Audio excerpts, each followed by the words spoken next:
On ne serait pas à la hauteur de prêcher sur la transfiguration. C'est tellement puissant, c'est tellement grand, ça. J'ai plusieurs prédications sur la transfiguration. Je viens de salir mes lunettes. Bon. Alléluia. C'est la transfiguration, mais aussi l'œuvre de Dieu au travers de nous. On ne parlera pas juste de Jésus, on va parler de ce qui se passe avec nous et en nous. Alors, dans Luc 9, l'Évangile de Luc au chapitre 9, on va lire à partir du verset 28 au verset 36. Environ 8 jours après qu'il eut dit ces paroles du verset 27, Jésus prit avec lui Pierre, Jacques et Jean. Et il monta sur la montagne pour prier. Pendant qu'il priait, l'aspect de son visage changea et son vêtement devint d'une éclatante blancheur. Et voici 2 hommes s'entretenaient avec lui, c'étaient Moïse et Élie, qui apparaissaient dans la gloire, parlaient de son départ, qu'il allait accomplir à Jérusalem. Pierre et ses compagnons étaient appesantis par le sommeil, mais, s'étant tenus éveillés, ils virent la gloire de Jésus et les 2 hommes qui étaient avec lui. Au moment où ces hommes se séparaient de Jésus, Pierre lui dit, « Maître, il est bon que nous soyons ici. Dressons 3 tentes, une pour toi, une pour Moïse et une pour Élie. » Il ne savait ce qu'il disait. Comme il parlait ainsi, une nuée vint les couvrir. Et les disciples furent saisis de frayeur en les voyant entrer dans la nuée. Et de la nuée sortit une voix qui dit, « Celui-ci est mon fils élu. Écoutez-le. » Quand la voix se fit entendre, Jésus se trouva seul. Les disciples gardèrent le silence et ne racontèrent à personne en ce temps-là rien de ce qu'ils avaient vu. Amen. Seigneur, peux-tu bénir ta parole dans nos cœurs ce matin? Parle-nous par elle, Seigneur. Éclaire-nous, guide-nous par elle. Révèle-nous des choses ce matin, des choses cachées que nous ne comprenons pas encore, Seigneur. Par la puissance de ton Saint-Esprit, bénis ta parole. Au nom de Jésus, je prie. Amen. Alors, au verset 29, pendant qu'il priait, l'aspect de son visage changea. Hein, c'est pas venu de l'extérieur, c'est venu de l'intérieur. Ici, nous avons un aperçu du royaume invisible de Dieu. Hein, on parle du royaume de Dieu, mais le royaume-là est invisible. Puis ici, on a un aperçu de cela. Et si nous considérons que l'aspect est l'expression extérieure qui reflète une condition intérieure de l'homme, alors nous ne pouvons pas entrer dans le royaume de Dieu sans que notre aspect extérieur soient changés. Ceux qui sont du royaume de Dieu sont passés des ténèbres à sa merveilleuse lumière. Et ceux qui sont nés de nouveau comprennent cela. Hein, un jour, les yeux se sont ouverts. On a vu clair. Hein, mais c'est glorieux, c'est merveilleux, il faut le dire à tout le monde. 2 Corinthiens 5, 17.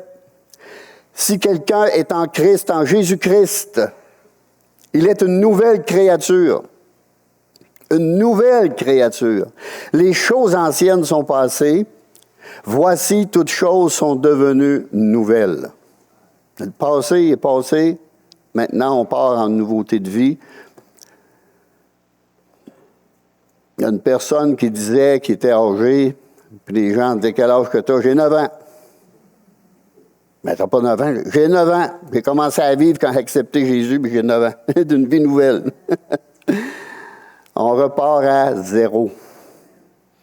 Parce que Dieu a tout blanchi. Tout effacé.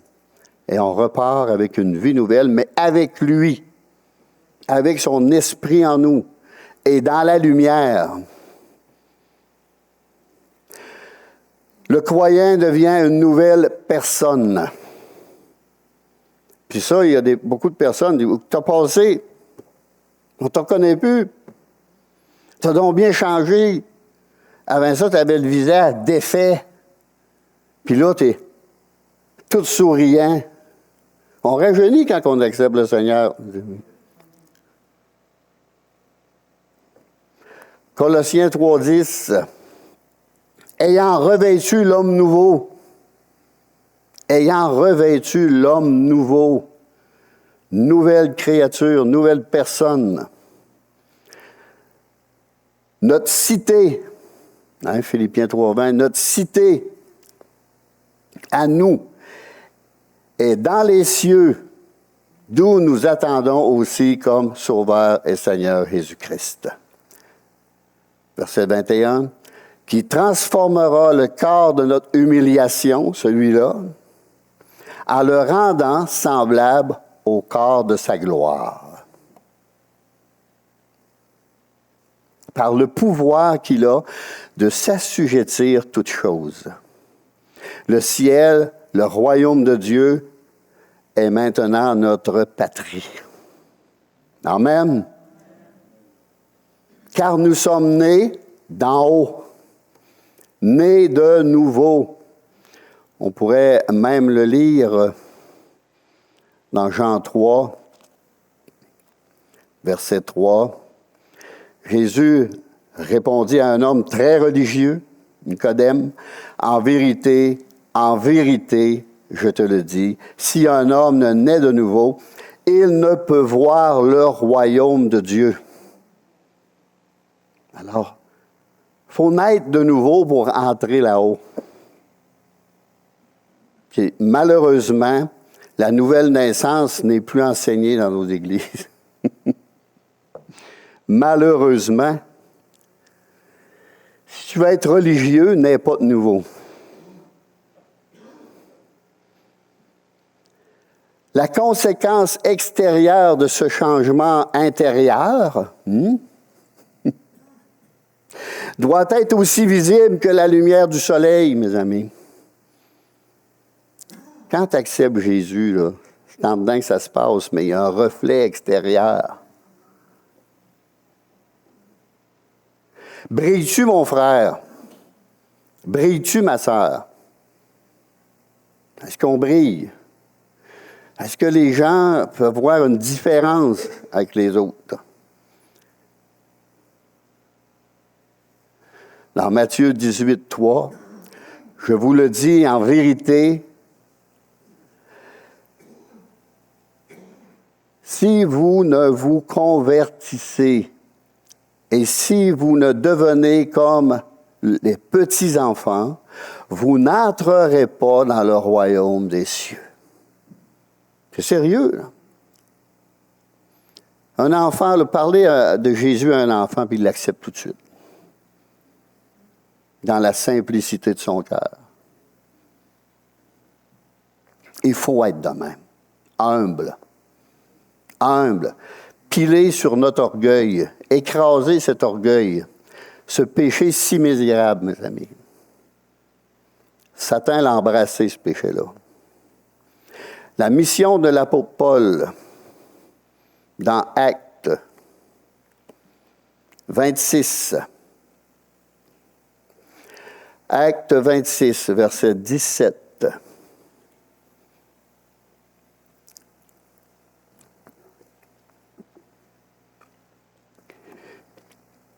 Écoutez bien.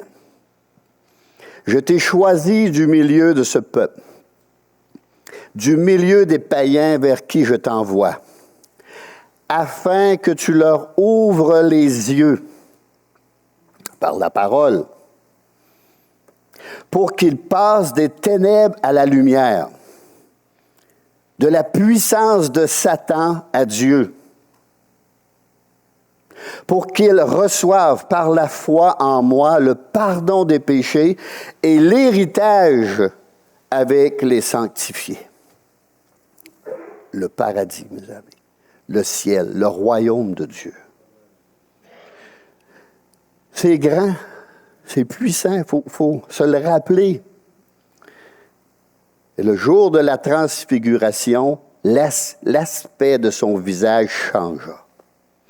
Mais une autre chose s'est produite. Devant 3 témoins. Vous savez qu'anciennement, ça prenait sur la déposition de 2 ou de 3 témoins. Il fallait qu'il y ait des témoins pour être crédible. Alors, le Seigneur n'a pas pris de chance, il en a emmené 3. Pierre, Jean et Jacques. Et son vêtement devint d'une éclatante blancheur. Le vêtement blanc, éclatant et pur, constitue l'emblème de la justice des saints. Les saints, ce n'est pas les morts, c'est nous, là. Nous, les vivants. Là. Nos vies sont sanctifiées par le Seigneur. Le Saint-Esprit nous habite. Dans Apocalypse 19, 8, ce verset parle de son Église, son épouse. Il lui a été donné de se revêtir d'un fin lin éclatant, pur, car le fin lin, ce sont les œuvres justes des saints. On n'est pas sauvé par nos œuvres, mais pour de bonnes œuvres. Il y a toute une différence. Il y a des personnes qui font du porte-à-porte des fois, puis ils viennent visiter le monde, puis je leur avais expliqué ce verset-là.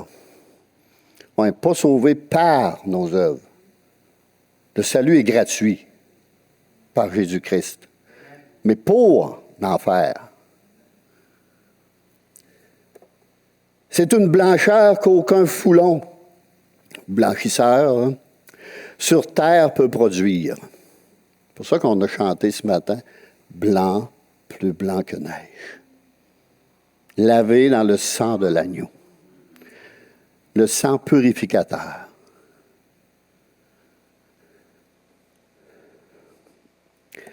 Toute notre justice est comme un vêtement souillé, mes amis. Isaïe 64, 5, c'est ceux qui veulent la référence. Aux yeux de Dieu le Père, le vêtement de la justice de Christ fut toujours blanc et éclatant. Mais maintenant, la gloire de sa vie cachée a été rendue manifeste. La gloire de sa vie cachée qu'il y avait quand il est venu sur cette terre. Là, la transfiguration, là, il est devenu lumière. Son vêtement est devenu blanc, là, un blancheur pour aveugler, là. Vous savez, quand des fois on regarde la neige et le soleil plombe dessus, ça nous aveugle, là. Regardons le témoignage de Pierre, qui a assisté à cela. Pierre n'a pas parlé tout de suite, mais après, il a écrit ça. Dans 2 Pierre 1, versets 16 à 18, ça va encore plus loin, mais on va se contenter de cela ce matin. Pierre, il dit, ce n'est pas, en effet, en suivant des fables habilement conçu, que nous vous avons fait connaître la puissance et l'avènement de notre Seigneur Jésus-Christ. Mais c'est comme ayant vu sa majesté de nos propres yeux. Il n'y avait pas de mots pour décrire ça, Pierre, là. Jésus est devenu lumière. Imaginez qu'il devait se les frotter, les yeux, là. Mais se tenant éveillé, car il a reçu de Dieu le Père honneur et gloire. Quand la gloire magnifique lui fit entendre une voix qui disait, « Celui-ci est mon Fils bien-aimé en qui j'ai mis toute mon affection. » Et nous avons, Pierre, Jacques et Jean, entendu cette voix venant du ciel lorsque nous étions avec lui sur la sainte montagne. Et là, à la maison, vous pourrez lire, il y a plus que ça. Alors, le royaume de Dieu n'est pas le manger et le boire, mais la justice, la paix et la joie par le Saint-Esprit. Jésus est notre justice. Il est notre justice. Il est ma justice. Justice de Dieu par la foi en Jésus-Christ pour tous ceux qui croient. Ils sont gratuitement justifiés par sa grâce, par le moyen de la rédemption qui est en Jésus-Christ. Et on va aller le lire dans Romains 3. Romains chapitre 3, verset 22. Justice de Dieu par la foi en Jésus-Christ pour tous ceux qui croient. Croyez-vous? On n'a pas le choix de croire, mes amis. Si on veut hériter du royaume de Dieu, on n'a pas le choix de croire. Pour tous ceux qui croient, il n'y a point de distinction, peu importe ta couleur. Car tous ont péché et sont privés de la gloire de Dieu. Ils sont privés de ce qu'on vient de lire, de comprendre ce qu'on vient de lire, de vivre ce qu'on vient de lire, ce qu'on est en train de lire aussi. Et ils sont, au verset 24, gratuitement justifiés par sa grâce. C'est une grâce, c'est un cadeau, c'est un don. Par le moyen de la rédemption qui est en Jésus-Christ. Et là, au verset 25, je ne l'ai pas dit dans mes notes, mais c'est lui que Dieu a destiné par son sang à être pour ceux qui croiraient victimes propitiatoires afin de montrer sa justice parce qu'il avait laissé impunis les péchés commis auparavant du temps de sa patience. Merci Seigneur pour ce salut. Il a payé le prix à ma place. Mais il me donne quelque chose de grand, de puissant. Et Pierre, ici, l'a réalisé. Il ne l'a pas réalisé pendant qu'il vivait. Après la mort, la résurrection de Jésus. Là, il a réalisé la puissance.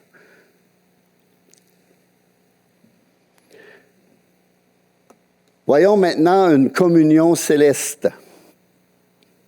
2 hommes s'entretenaient avec lui. C'était Moïse et Élie, disparus depuis longtemps. Dieu enterra Moïse. Il est parti avec. Puis même, il y en a qui se sont disputés son corps. C'était Moïse et Élie. La communion avec ce qui est invisible, ce qui est céleste, fait partie du royaume de Dieu, mes amis. Ceux qui appartiennent à ce royaume sont en parfaite harmonie avec la foi et avec les prophètes de l'Ancien Testament. Les prophètes, la foi, présentés par Moïse et Élie. Et symbolisent aussi la résurrection. Moïse symbolise la résurrection et Élie l'enlèvement. Parce qu'il a été enlevé, il a disparu. Mais là, ces deux apôtres-là, les trois apôtres-là le voient. Morts de plus longtemps, ils n'avaient pas connu Moïse et Élie, eux autres, là. Imaginez la preuve vivante qu'on a, là. Il les a vus d'un autre corps, glorifié. Un aspect, là. Hey, mais imaginez ce qu'ils ont vécu. Ils devaient craindre qu'ils rêvaient, là. Mais s'étant tenus éveillés, nous qui étions morts spirituellement, il nous a rendus à la vie en nous faisant grâce pour toutes nos offenses, mes amis. Dieu nous a fait grâce. Délivrés de la puissance des ténèbres. Et nous a transportés dans le royaume du Fils de son amour. Et il nous a fait asseoir ensemble dans les lieux célestes, nous dit la parole de Dieu. Mais de quoi s'entretenait-il? De quoi parlait-il? Il parlait de son départ, qu'il allait accomplir à Jérusalem, ce qui inclut sa mort, sa résurrection et son ascension. C'est de ça qu'ils s'entretenaient. Ils ont venu parler de ce que Jésus allait accomplir. Ils le savaient. Ils le savaient. Dans les cieux, ils savent beaucoup de choses. Et Moïse préparait Jésus-Christ, la venue de Jésus-Christ. Élie, lui, a fait des miracles comme jamais.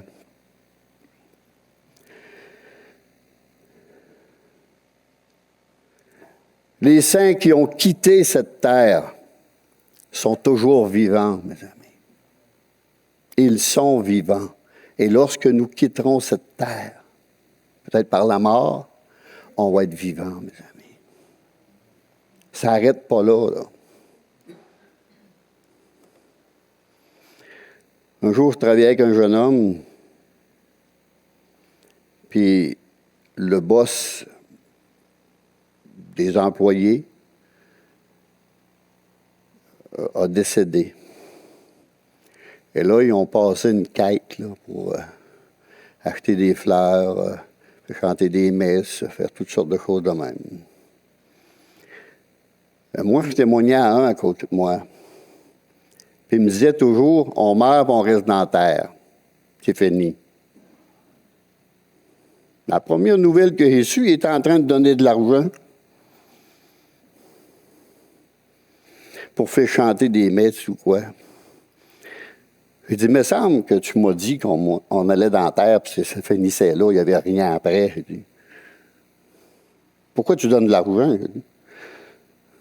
Tu devrais au moins garder ton argent. Ah ben là, moi, j'ai dit, j'ai donné de l'argent pour des fleurs. Puis j'ai précisé que c'était pour des fleurs.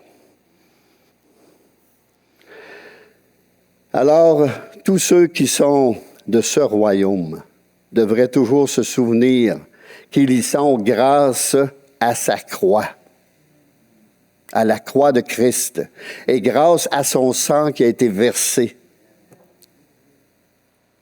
Le sacrifice de Jésus devrait être au-dessus de tout dans notre cœur et dans notre esprit. La première place. La croix est la clé pour la gloire. Elle est la fondation du royaume de grâce. Sauvé par grâce, au moyen de la foi. Rien d'autre. Rien d'autre, mes amis.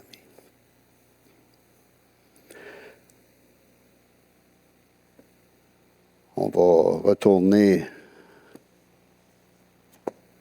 dans Luc 9.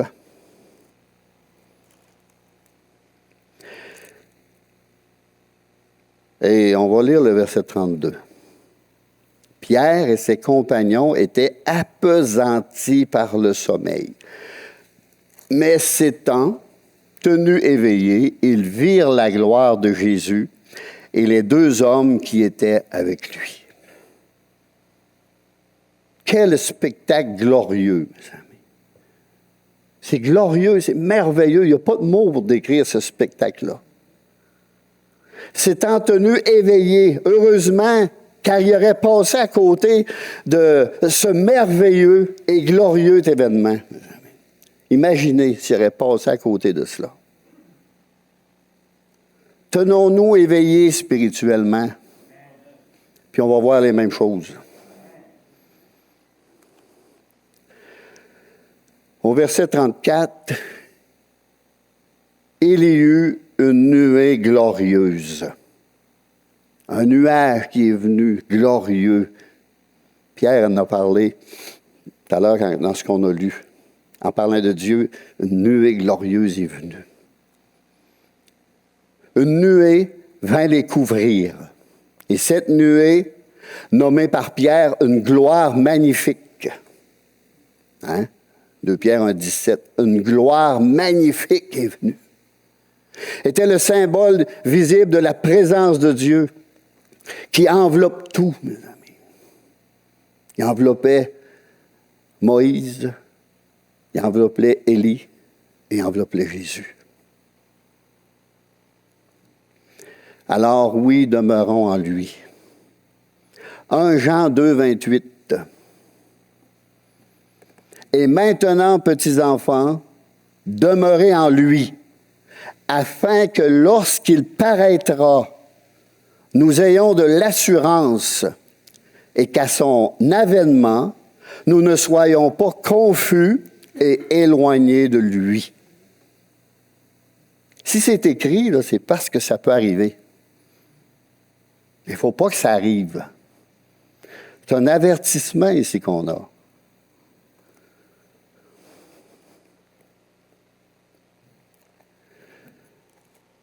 Dans 1 Jean, chapitre 3, 1 Jean, chapitre 3, verset 3.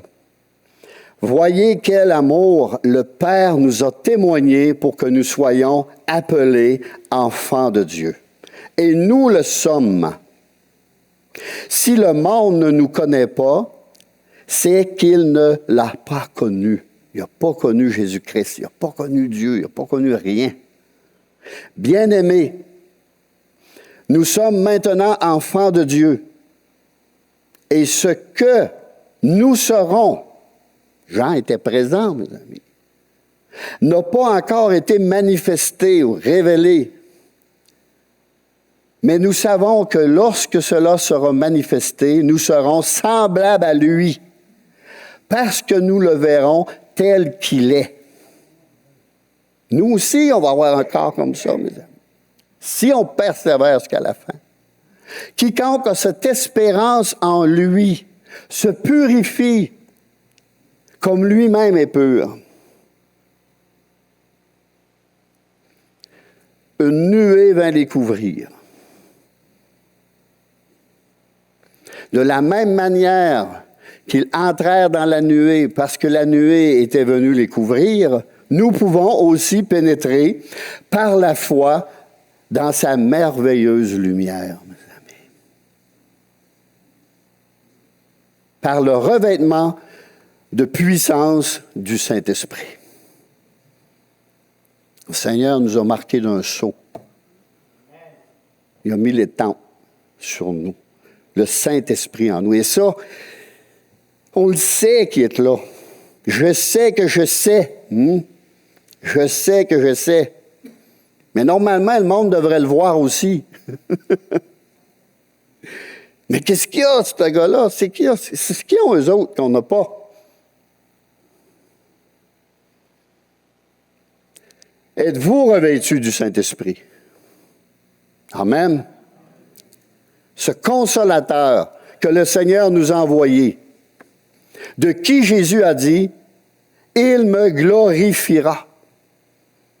Il me glorifiera. » Dans Jean 16, verset 13, « Quand le consolateur sera venu, l'Esprit de vérité qui nous conduit dans la vérité, l'Esprit de vérité, il vous conduira dans toute la vérité, car il ne parlera pas de lui-même, mais il dira tout ce qu'il aura entendu et il vous annoncera les choses à venir. Il me glorifiera. Le rôle du Saint-Esprit, c'est d'élever Jésus, de glorifier Jésus, parce qu'il prendra de ce qui est à moi et vous l'annoncera. Tout ce que le Père a est à moi. C'est pourquoi je dis qu'il prend de ce qu'il est à moi et qu'il vous l'annoncera. La parole de Dieu est glorieuse, mes amis. Elle est merveilleuse. Elle est réconfortante. Elle nous rassure. Au verset 34 de Luc, « Et les disciples furent saisis de frayeur, les voyant entrer dans la nuée. » La nuée, c'est un signe de la présence de Dieu. Pensez à Moïse dans sa tente, là. La nuée venait, la présence de Dieu descendait. Et on voit ça partout dans l'Ancien Testament. Là. Et de la nuée sortit une voix qui dit, « Celui-ci est mon fils élu. » C'est lui. Mon fils. C'est jamais mes fils ou un autre. Tout le temps seul. Écoutez-le. Écoutez-le. Il se vend des Bibles que juste les Écritures de Jésus sont en rouge. Vous les lirez juste. Après ça, vous allez dire, même un enfant peut comprendre. Moi, j'ai déjà lu les paroles de Jésus. Il n'y a pas un mot qui est difficile à comprendre.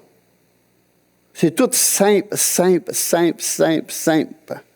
Il n'y a rien de compliqué. Dans les écrits de Paul, de Pierre, il y a des mots qui sont plus compliqués, mais dans les paroles de Jésus, sont à portée de tout le monde. Même un enfant peut les saisir. Écoutez-le. Écoutez-le. Au verset 35. Jésus est le chemin, la vérité, la vie. Et nulle personne ne vient au Père que par lui. Tous ceux qui vont à Dieu sans passer par Jésus, le seul et l'unique médiateur, sont faux. Ils sont dans l'erreur. Ils sont dans le mensonge.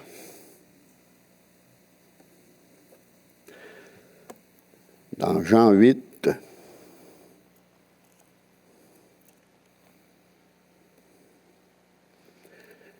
ça c'est un passage que j'aime beaucoup dans la parole de Dieu. Jean chapitre 8, on va lire à partir du verset 42. Jésus leur dit, ici il parle à certains Juifs, là, surtout aux pharisiens, « Si Dieu était votre Père, vous m'aimeriez. Vous m'aimeriez. Car c'est de lui que je suis sorti et que je viens. Je ne suis pas venu de moi-même, mais c'est lui qui m'a envoyé. Car Dieu a tant aimé le monde qu'il a. C'est lui qui m'a envoyé.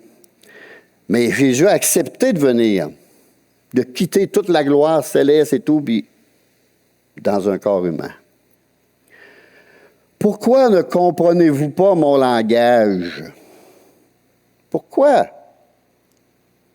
Parce qu'il n'y avait pas l'esprit de vérité en eux, mes amis. Nous, on comprend le langage spirituel. On le vit.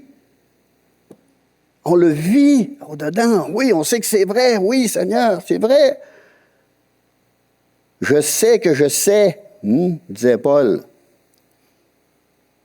Pourquoi ne comprenez-vous pas mon langage spirituel ou la parole? Parce que vous ne pouvez écouter ma parole. Et on l'a vu avec Étienne. Lorsqu'Étienne lui citait la parole de Dieu, ils se sont bouchés les oreilles et ont crié pour l'entendre. Vous ne pouvez écouter ma parole.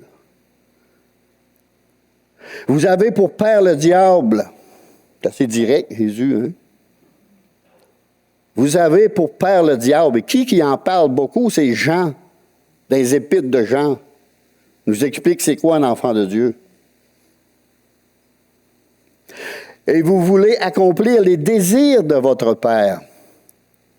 Il a été meurtrier dès le commencement. Avec Adam et Ève. Il ne se tient pas dans la vérité. Caïn était du diable, un meurtrier, un assassin. Il ne se tient pas dans la vérité, parce qu'il n'y a pas de vérité en lui. C'est un menteur, c'est un séducteur, c'est un trompeur. Lorsqu'il profère le mensonge, il parle de son propre fond, car il est menteur et le père du mensonge. Et moi, parce que je dis la vérité, vous ne me croyez pas. Qui de vous me convaincra de péché? Si je dis la vérité, pourquoi ne me croyez-vous pas? Et là, Jésus dit, celui qui est de Dieu écoute les paroles de Dieu. Vous n'écoutez pas parce que vous n'êtes pas de Dieu. Jésus, il était assez clair. Très clair ici, là. Il faut ajouter foi à ces paroles. Mais nous, on a écouté cette parole. On a accepté cette parole. On a cru cette parole. Et quel changement! Des fois, on chante « Oh, quel changement! »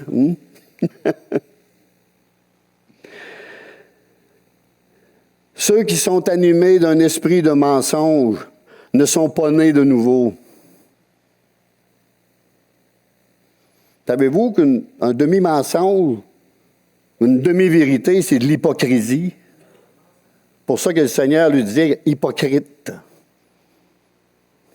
Je connais des personnes qui se disent chrétiens, puis ils marchent juste avec des demi-vérités et des demi-mensonges. Il ne peut pas être né de nouveau puis marcher comme ça. C'est impossible.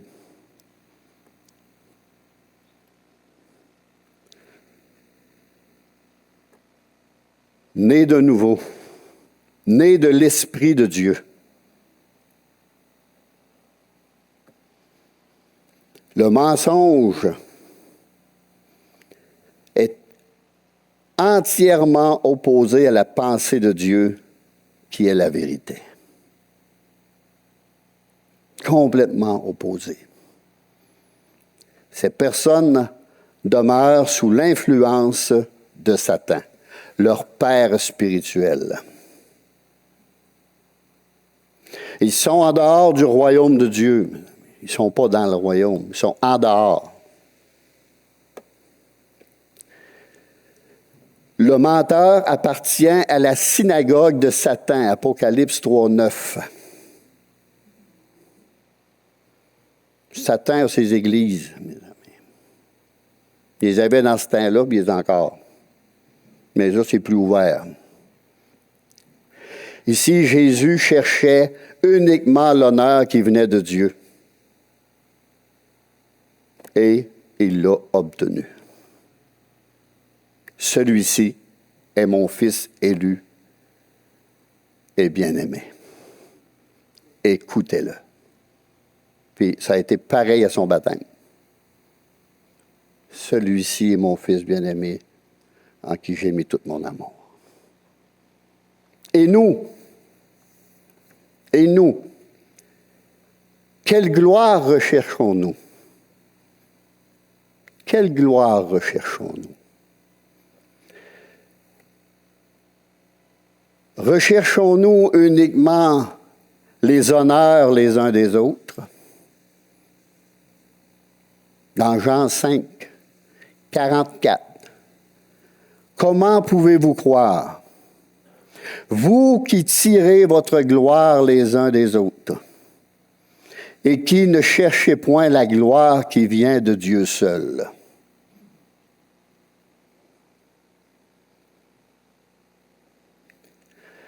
Et au verset 41, « Je ne tire pas ma gloire des hommes, dit Jésus. » Il l'a de Dieu. La gloire des hommes, savez-vous c'est quoi? Si vous êtes musicien, vous allez chanter dans une église, puis vous élève, puis il ne parle pas de Jésus, puis il ne remercie pas Jésus, là. Puis...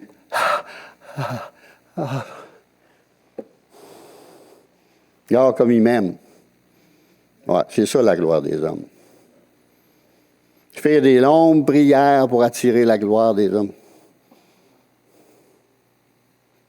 Ils n'auront pas de récompense parce qu'ils l'ont déjà. C'est la gloire des hommes qui cherchent, puis ils l'ont. Fait qu'ils n'auront jamais la gloire de Dieu. Je ne tire pas ma gloire des hommes, dit Jésus. C'est un péché de rechercher les éloges ou l'estime des autres. Je dis bien rechercher. Parce qu'il y en a qui disent « Regarde-moi ». Ceux qui ont pris l'habitude de rechercher la gloire qui vient des autres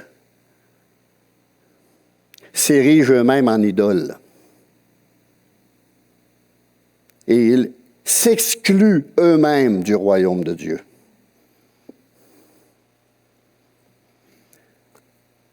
Voyons maintenant, en dernier, une expérience qui remplit de joie.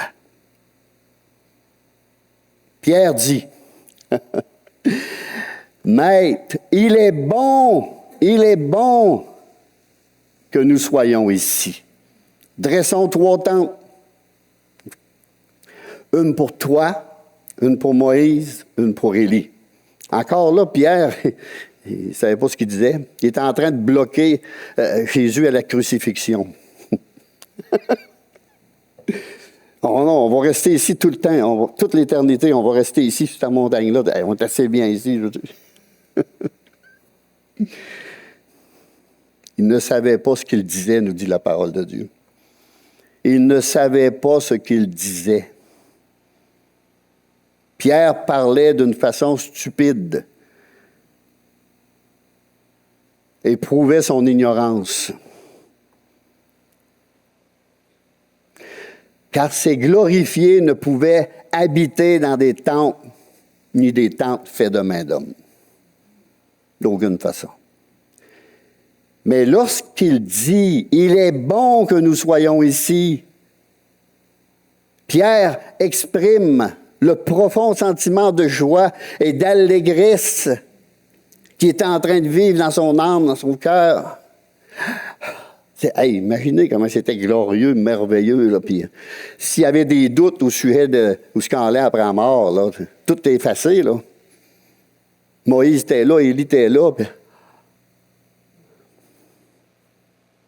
Il est bon pour nous d'être dans une telle compagnie que celle-là. D'entendre une telle voix et d'être enveloppé d'une telle gloire, de voir tout ça. Bénies soient toutes ces choses, car elles sont du royaume de Dieu. Et un jour, nos yeux vont voir la même chose. Si, il y a toujours des si dans la parole de Dieu.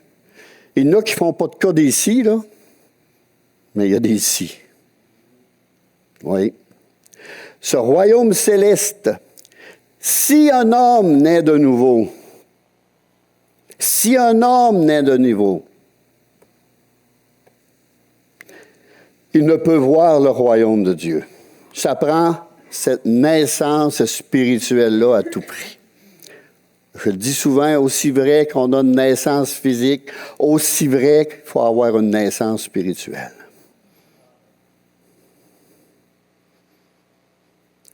Ça prend cette naissance spirituelle. Sinon, on passe à côté de tout cela. C'est pour ça que l'Évangile, c'est très sérieux.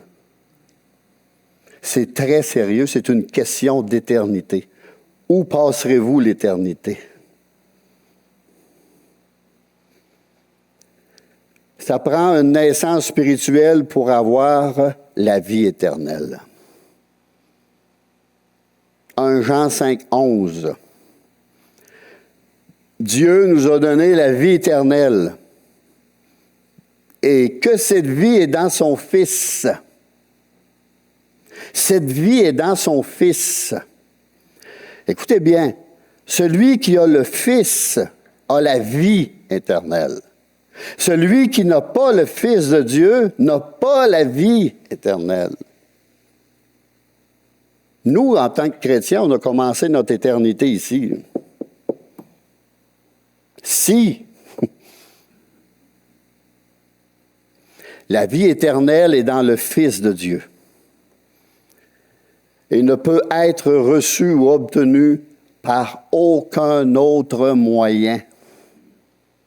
Aucun autre moyen. Il est le chemin, la vérité et la vie. La vie éternelle est la vie de Christ en nous. On n'a pas le choix d'accepter Jésus-Christ, son sacrifice. Seigneur, viens dans ma vie, viens dans mon cœur. Jean 3, 16. Car Dieu a tant aimé le monde. Toi aussi, mon ami. Toi aussi. Qu'il a donné son Fils unique afin que quiconque, toi aussi, croit en lui, ne périsse point, ça veut dire échapper à la perdition, mais que toi aussi aies la vie éternelle. Toi aussi. La transfiguration, là, c'est quelque chose de merveilleux. On peut se voir au travers de cela. Le changement qui s'est produit. Rappelons-nous le jour de notre salut. La joie, mes amis, la joie. La paix, on en pleurait de joie. On ne savait même pas comment témoigner et expliquer aux autres. On savait qu'on avait vécu quelque chose de merveilleux, de glorieux. On n'était pas capable de l'expliquer. Mais là, on est rendu sage. On n'en parle plus. À cette heure qu'on serait capable de l'expliquer, témoigner, c'est ça. C'est dire ce que Jésus a fait dans ma vie. Le jour qu'on l'a accepté. Alors, j'inviterai les musiciens à venir en place.